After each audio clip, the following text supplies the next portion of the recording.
আপন ভাইয়ের বোনের ফুফুর ইত্যাদি সম্পদ নয়ছয় করার কোনো অধিকার নেই। ওই লোক জালেম, ওই লোক একেবারে নিকৃষ্ট, একদম নিকৃষ্ট, একদম পচা মানুষ, একেবারে শ্রেষ্ঠ জালেম যে আপন জনের হক নষ্ট করে, আপন জনের হক নষ্ট। আপন বোন সম্পত্তি চাইছে, বাবার পৈতৃক ওয়ারিস সম্পত্তি নিবাগা, বইন বাগিনা আর আইতা না, আর আইতা না, আর খাইতা না আমগো ভাই, একবারে বুঝ করে নিগেবা নাকি? সারা জীবন বড় করলাম, ভাই হিসাবে আদর করলাম, বিয়ে শাদি দিলাম, অনার বাইছেন না। জালেম এই ডাকাত কি কইল? এটা তো বোনের ব্যাপার বল, তো বেটা ডাকাত, তুমি এটা কি বললা? এটা সে বুঝাইতে চাইলো যে এই গ্রামের যেই কোনো মানুষ আমার বাড়িতে ভাত খাইতে হইলে খাইতে পারবে এমনি, কিন্তু আপন বোন আর বাগিনা তারা যদি আমার বাড়ির দুগা ভাত খাইতে হয় জমি দিয়া খাইতে হইবে। কথা বোঝেন নাই? জমি নিতে না তোমরা, তোমরা না আইবা পরে ভাত খাইবা? কত বড় নিকৃষ্ট জালেম বেটা! তোর গ্রামের কত মানুষ তোর ঘরে খায়, কই তারা তোরে জমি দিয়া খাইছে? তো তুমি আপন বোনের বেলা এটা কইলা কেন? আপন বোনের বেলা এটা বললা কেন? আপন বোনের হক দিলা না কেন? কার জন্য আটকাইলা? ওই ছেলে মেয়ের জন্য? ওরা তোমারে মনে রাখবে? এই সম্পত্তি তোমার থাকবে তো কি বাবা, কি ফায়দা হলো বলেন? বলেন, এক বিগত জায়গা ছেড়ে দিলে আপন ভাইয়ের বাড়ির রাস্তাটা হয়ে যায় না? দিত না? এই গাছ কান কাটতে লাইলে এদের রাস্তাটা আইসা পড়ে না? দিত না? কেন? অসুবিধা কি? মনে করেন আমনে রে, সে তো আমার ভাই, আল্লাহর জন্য দুনিয়া একটু ছেড়ে দিলে কি হয়? দুনিয়া এমনি ছাড়তে হবে না? কথা বলেন না কেন? আপনিও থাকবেন না, দুনিয়াও থাকবে না। এটা সত্য কিনা বলেন? একদিন আমিও থাকবো না, একদিন এই পৃথিবীও থাকবে না।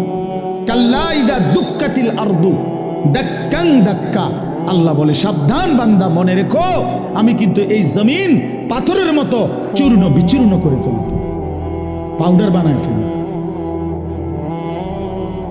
তো কেন তুমি এই কামরা কামড়িটা করলা? কেন হক দিলা না? কেন আমনের ক্ষমতা দেখাইলেন? দলিলের মার ফেস আমনে বুঝেন, অথবা টেয়া দিয়া পয়সা দিয়া হদ্দার মাতব্বরের কইয়া বাটপারি করে আমনে নিয়ে নিলেন। আর এই 2 শতক কি বেশি কি নিলেন?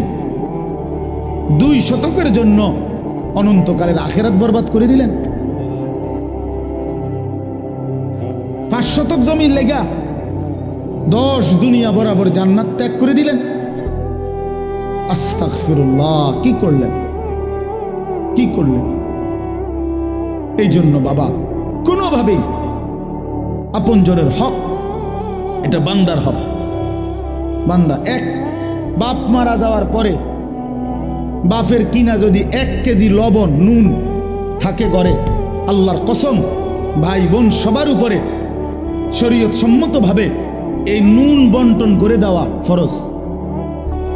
এটাই শরীয়ত। নুন নুন জি জি লবণ। আপনি তো হুদা মনে করছেন জমি, বাড়ির ভিটা, এই যে বসত ভিটা যেটা, এটা 100 বোনের হক, ভাই বোন সবার হক। যেই জালেমরা আপন বোনকে বসত ভিটার থেকে বঞ্চিত করছে, ওরা জালেম, ওদের জন্য জাহান্নাম অপেক্ষা করছে। এটা নিজেরা কোত্থেকে এই গাঁজাখুরি কথা কোত্থেকে বানাইছে জিজ্ঞাসা করো। বলেন মিয়া, এখন প্রতিবাদ করেন, আমি আর কোনোদিন আসতাম না আপনার এলাকা। কি হইছে? কথা বলেন না। আর কোনোদিন নারে আসলাম না। আর কি আপনি বাঁচবেন কয়দিন, আমি আর বাঁচবো কয়দিন? বলেন বাবা, আপনি বাঁচবেন কয়দিন, আমি বাঁচবো কয়দিন? কে বানায় নিল এই কথা যে আপন বসত বিটায় বোনেরা পায় না। এত বড় মিথ্যা কথা, গাঁজাখুরি কথা আসমানের নিচে জমিনের উপরে পৃথিবীর কোনো কিতাবে নাই। এই সমাজের বানানো কথা এটা। আমি আমার বোনের সম্পত্তি যখন দিছি, এই বসতের কসম আল্লাহ, আমার বোন অবাক। তিন বোন বোনেরা আমার বড় বোন কিতারে কস ভাই, এ কথাতে জীবনে প্রথম শুনলাম। আমি বলি 100 বোন, বাবার এই পৈতৃক যে ভিটা, এখান থেকে আপনারা আপনাদের অংশ নিয়ে যান। আপনি যদি বিশ্বাস না হয়, কারো দরকার আমার বোনের নাম্বার দেই, কালকে ফোন দিয়ে। হ্যাঁ চলেন। খামখেয়ালি মনে করছেন দুনিয়া? আপনিও মরে যাবেন, আমিও মরে যাব, দুনিয়াও থাকবে না, আমিও থাকবো না। তো হিসাব দিতে হবে না? কথা বলেন না কেন? তো কি মনে করছেন আখেরাত? 1.25 লক্ষ আম্বিয়া যে আখেরাতের হাসরের ময়দানের ভয়ে কানছে মিয়া, সেই মাঠের নাম হাসরের মাঠ। 1.25 লক্ষ নবী, আদম থেকে রসুল সাল্লাল্লাহু আলাইহি সাল্লাম পর্যন্ত হাসরের মাঠের ভয়ে কানছে।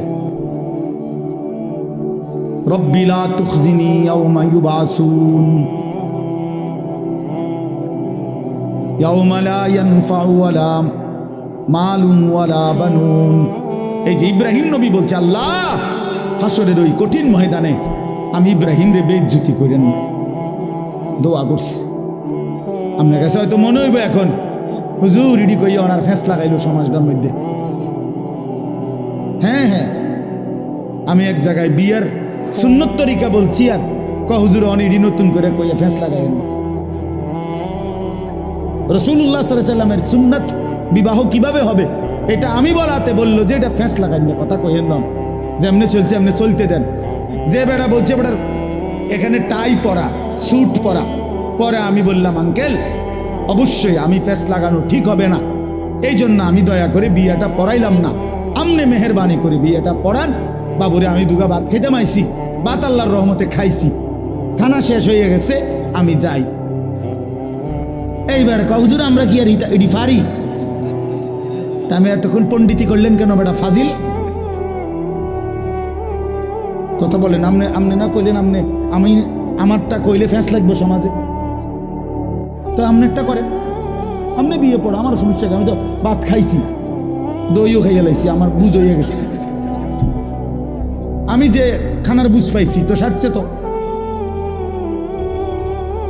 হ্যাঁ, এই জন্য বাবা আমি হয়তো একটু শক্ত বলে ফেললাম আর কি, এই ওজনে কম দেওয়া, কাউকে ঠকানো, এটা একটি নিকৃষ্ট অপরাধ, এর জন্য জাহান্নাম।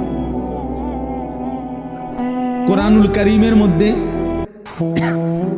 পৃথিবীর ইতিহাসে আল্লাহ তাআলা বহু নবীর সম্প্রদায়কে আল্লাহ তাআলা আযাব দিয়ে একবারে চিরতরে ধ্বংস করে দিয়েছেন পুরা জাতি, এমন ইতিহাস কোরআন শরীফে আছে। নূহ আলাইহিস সালামের জাতি,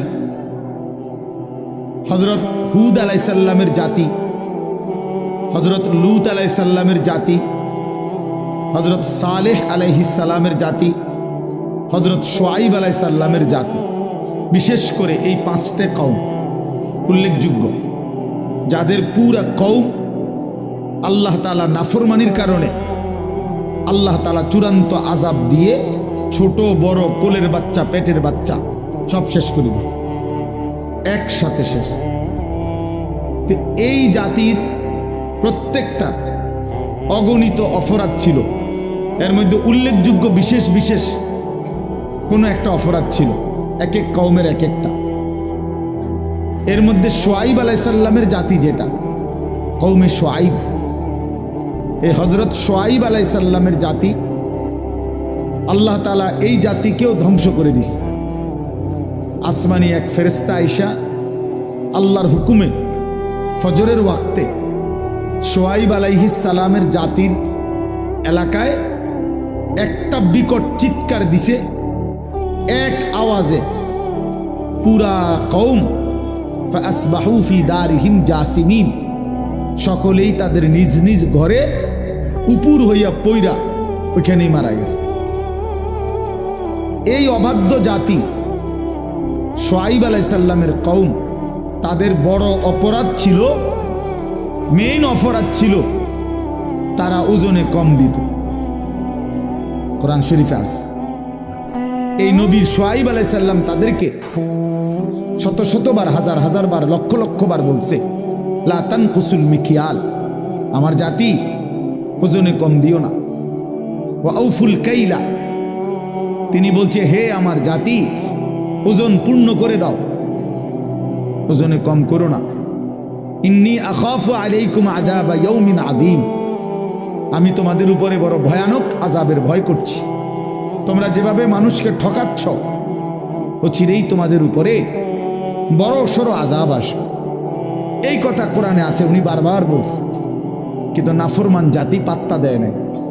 একদিন সত্যি সত্যি আল্লাহ তাআলা ফেরেশতা পাঠিয়ে বিকট চিৎকার দিয়ে ফেরেশতার এক আওয়াজে পুরা জাতি শেষ। আর ভোরবেলা তারা কেউ আর জাগে নাই। তাহলে আমার বলার উদ্দেশ্য হলো এটা, ওজনে কম না দেওয়া। অসংখ্য ব্যবসায়ী এই তার পণ্যের মধ্যে ওজনের মধ্যে কম দেয়, ঠকায়। এটা একটা নিকৃষ্ট পাপ, জুলুম। এই ব্যক্তির জন্য জাহান্নাম। আল্লাহ নবী সাল্লাল্লাহু আলাইহি ওয়াসাল্লাম বলছেন, আত-তাজিরুস সাদুকুল আমিন মা'আন নাবিয়্যিন ওয়াস সিদ্দিকিন ওয়াস শুহাদা ওয়াস সালিহিন। যেই ব্যবসায়ীর মধ্যে দুইটা গুণ আছে, এক নাম্বার সাদুক, যে সব অবস্থায় সত্য বলে, সিনা অসিনা সবার সামনে। দুই নাম্বার হলো আল আমিন, বিশ্বস্ত, কাউকে ঠকায় না, পরিচিত অপরিচিত কাউকেই না। তা আল্লাহ নবী সাল্লাল্লাহু আলাইহি সাল্লাম বলেন, এই দুই গুণের অধিকারী, সর্বদাই সত্য বলে, সর্বদাই বিশ্বস্ত, এই দুই গুণ যেই ব্যবসায়ীর মধ্যে থাকবে, আল্লাহ তাআলা তাকে নবী, সিদ্দিক, শহীদ, আউলিয়াদের সাথে হাসরের ময়দানে উঠাবে, হাসরের ময়দানে উঠাবে। তাহলে এটা বোঝা গেল হালাল ব্যবসা এবং সৎ আমানতদার ব্যবসায়ী অনেক দাম, অনেক দাম। আর এর বিপরীতে প্রতারক, যে ঠকায়, ধোকা দেয়, সে রাসূলুল্লাহ সাল্লাল্লাহু আলাইহি সাল্লামের অন্তর্ভুক্ত নয়, উম্মত নয়। হাদিসে কথা স্পষ্ট আছে। নবী সাল্লাল্লাহু আলাইহি সাল্লাম একদিন মদিনার বাজারে কোনো একজন ব্যবসায়ীর গমের স্তূপ, গম স্তূপ দিয়ে রাখছে বেস্তুবিল্লাহ। আল্লাহ নবী সাল্লাল্লাহু আলাইহি সাল্লাম সামনে গিয়ে দেখলেন উপরে সবগুলো গম শুকনা। নবীজি সাল্লাল্লাহু আলাইহি সাল্লাম ভিতরে হাত ঢুকাই দিলেন। হাদিস এটা, হাত ঢুকাইয়া ভিতর থেকে গম বাহির করে আনলেন যেগুলো ভিজা। তো আল্লাহ নবী সাল্লাল্লাহু আলাইহি সাল্লাম বললেন, এই যে তুমি উপরে সবগুলো শুকনা গম দিয়া ভিজাটাও চালায় দিবা, এটা তো তুমি ধোকা দিলা। গ্রাহককে কি দিলা? ধোকা দিলা। ভিজা আর শুকনার দাম বরাবর না। তো আল্লাহ নবী সাল্লাল্লাহু আলাইহি ওয়াসাল্লাম স্পষ্ট বলছেন, মান গাশশানা, এই তখন বলছে কথাটা, মান গাশশানা ফালাইসা মিন্না, যে কাউকে ধোকা দেয় সে আমার উম্মতের অন্তর্ভুক্ত নয়। আমি তাকে চিনি না, আমি তাকে চিনি না, সে আমার উম্মত নয়। তো যিনি সুপারিশ করবেন, যিনি হাউজে কাউসারের পানি দিবেন, তিনি যদি বলেন তোমারে আমি চিনি না, তুমি আমার উম্মত না, তা আপনার সুপারিশ করবে কোন আব্বা? আপনারে হাউজে কাউসারের পানি দিবে তখন কোন আব্বা বলেন? আছে তখন কেউ? থাকবে তখন কেউ? এই জন্য এটা খেয়াল করো।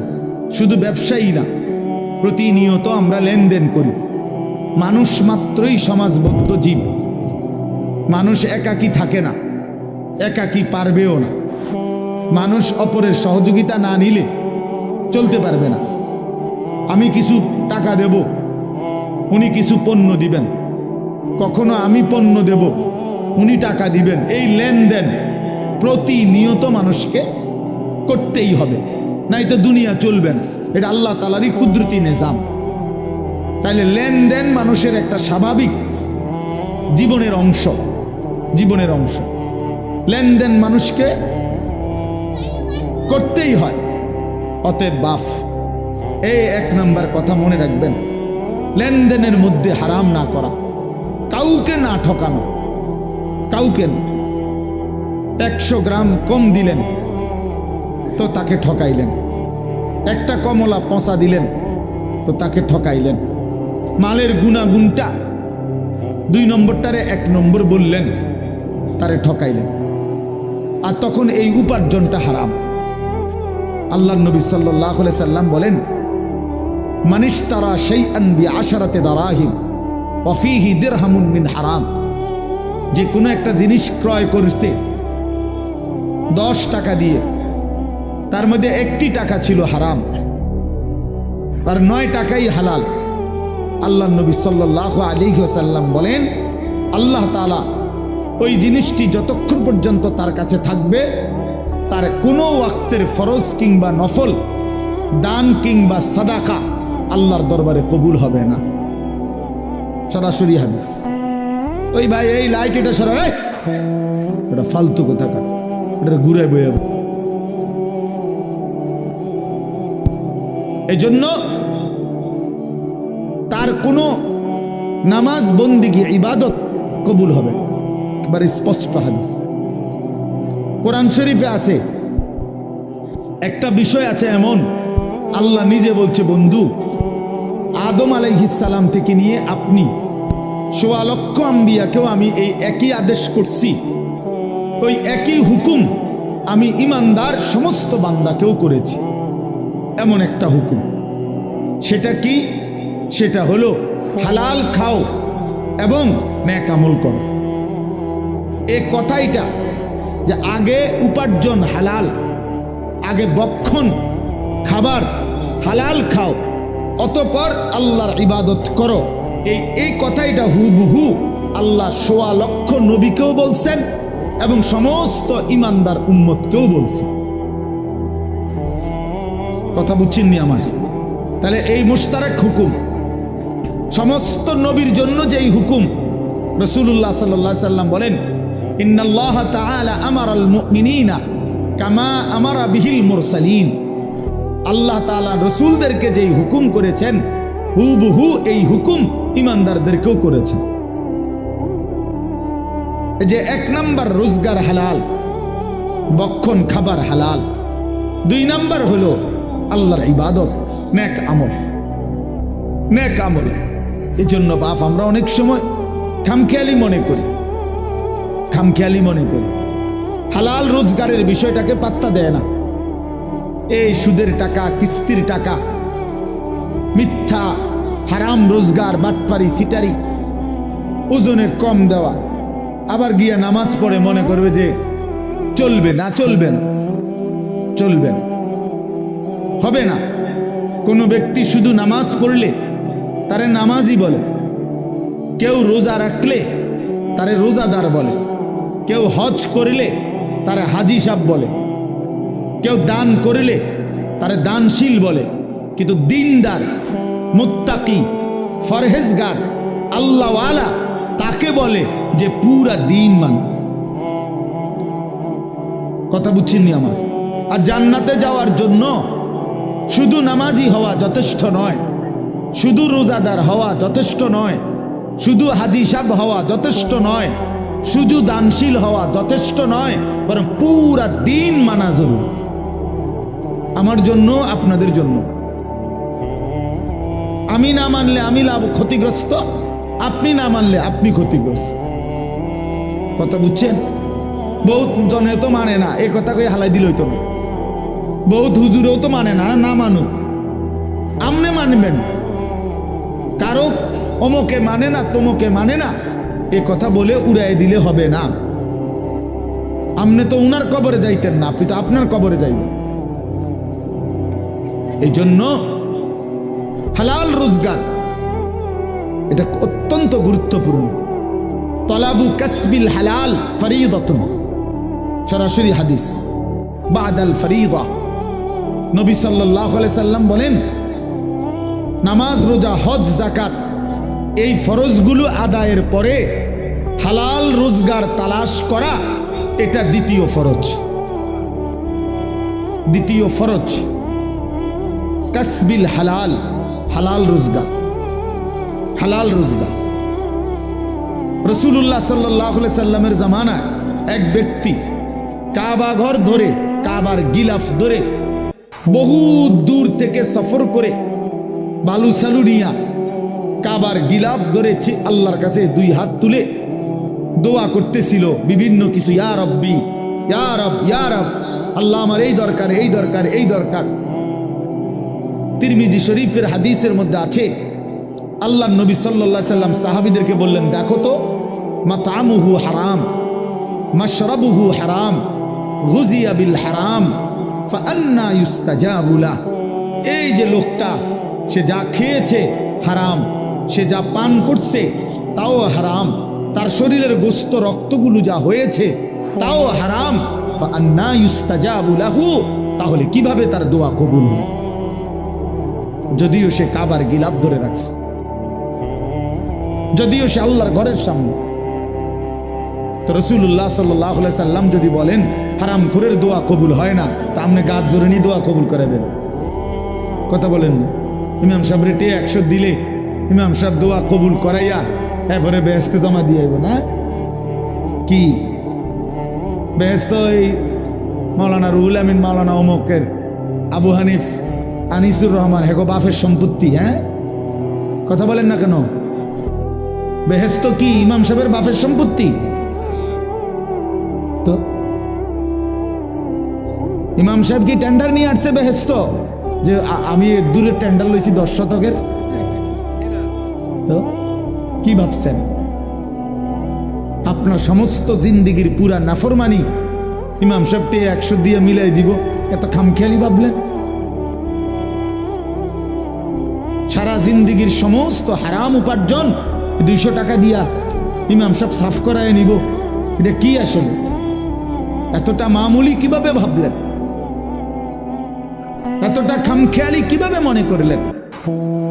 এতএব আল্লাহ নবী সাল্লাল্লাহু আলাইহি ওয়াসাল্লাম বলছেন, লা ইয়াদখুলুল জান্নাতা জাসাদুন গুজিয়া বিল হারাম। ওই দেহ জান্নাতে প্রবেশ করবে না যে দেহের গোস্ত, মাংস, রক্ত হয়েছে হারামের দ্বারা। আল্লাহর কসম, এটা হাদিস, নবী সাল্লাল্লাহু আলাইহি সাল্লাম বলছেন।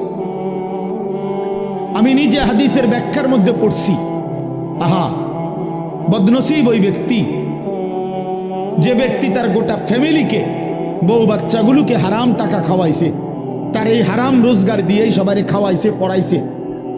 তো হাদিসের ব্যাখ্যায় মুহাদ্দিসিনে কেরাম বলে, এই হারামখোর, এই নাফরমান নিজের জন্য জান্নাত বরবাদ করলো, পুরা ফ্যামিলির জান্নাতও বরবাদ করলো।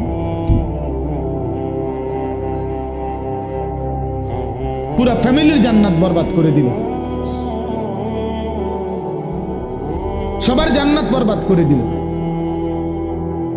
এই জন্য বাবা, আপনি যদি মনে করেন ইসলাম শুধু নামাজ না, ইসলামের গুরুত্বপূর্ণ ইবাদত নামাজ, কিন্তু ইসলাম শুধু নামাজ না। ইসলামের গুরুত্বপূর্ণ ইবাদত রোজা, কিন্তু ইসলাম শুধু রোজা না। ইসলামের অত্যন্ত গুরুত্বপূর্ণ ইবাদত হজ, কিন্তু ইসলাম শুধু হজ না, শুধু হজ না। ইসলাম পুরা দিন মানা। ইয়া আইয়ুহাল্লাযীনা আমানু দুখুলু ফিস সিলমি কাফা, পুরা দিনে প্রবেশ করো। আল্লাহ বলছে 100। এই জন্য আমি আপনাদের কাছে এই প্রথম কথা এটা বললাম, কেউ, আমিও আপনিও নিয়ত করেন কাউকে ঠকাবেন না, বলেন ইনশাআল্লাহ। এটা অনেক বড় জঘন্য, অনেক বড় নিকৃষ্ট মানসিকতা, নিকৃষ্ট মানসিকতা। এবার আসেন এই আয়াতের, এই শব্দের আরেকটু ব্যাখ্যা।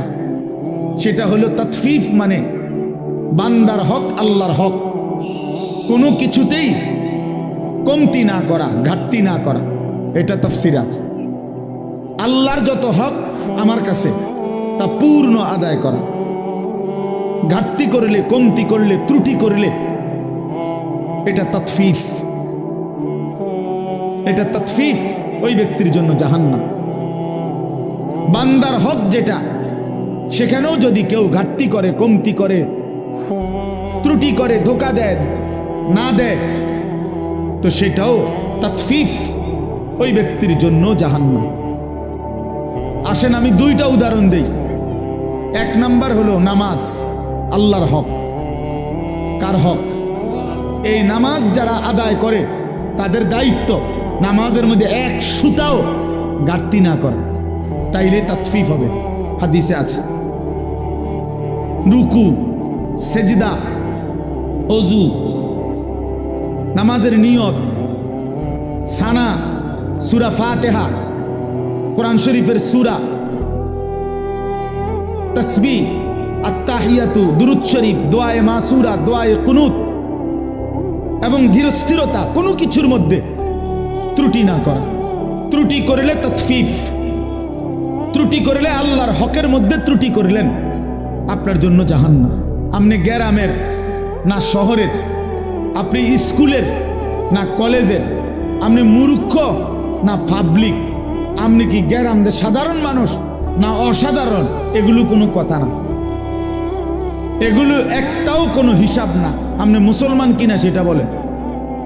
যদি বলেন হ্যাঁ আমি মুসলমান, তাহলে অবশ্যই অবশ্যই সূরা, কেরাত, দোয়া, কালাম, রুকু, সেজদা, নামাজ 100 শুদ্ধ হইতে হবে।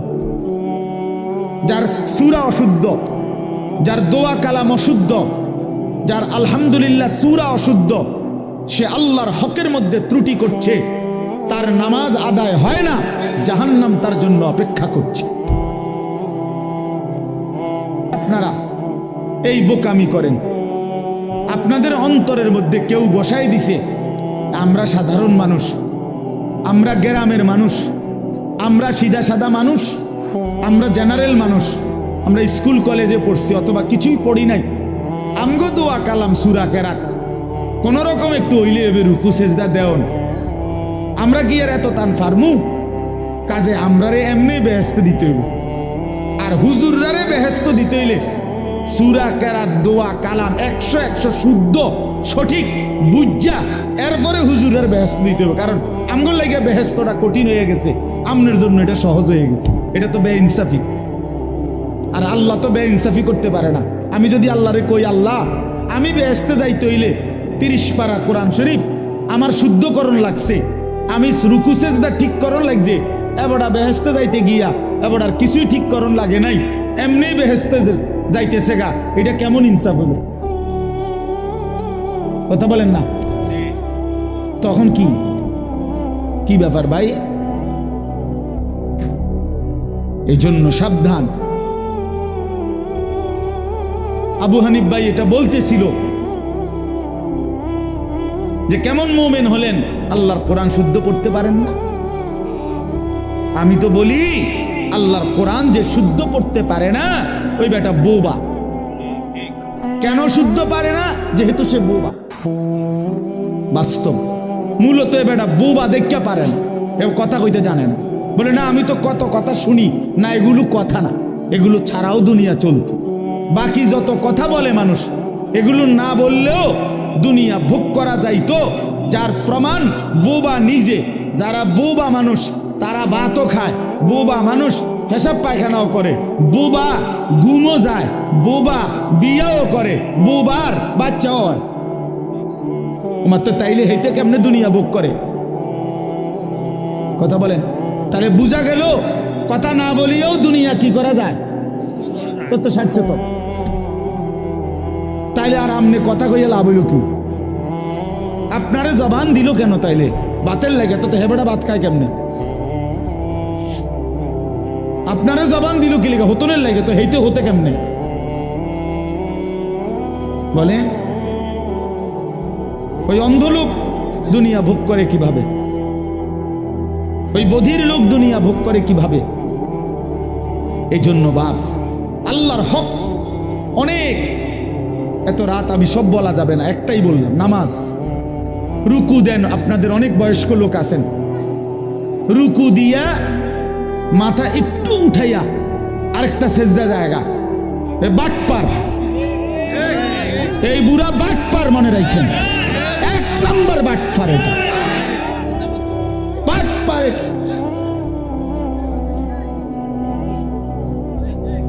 সোজা বাটপার, এটা পুরা মিয়া সাদওয়ানে হাবড়ার কুদনের ঠেলা কথা কম যায় না কারো, এ নাই হাবড়ার কুয়ানি ধরে মসজিদ আইয়া চা দোকানে আমরা কুইতা ওড়ে, লাফাইয়া ওড়ে, আরো 10 জনে থামাই তারে না বুড়ারে। আল্লাহ দোয়ায় আপনি কত থামেন, আরে রাখ বেড়া, উড়ে এলাম বেড়া, হেতে উড়ে এলাইব দোয়ানদার, হেতে টাকা পায়, হেতে উড়ে এলাই দোয়ানদার,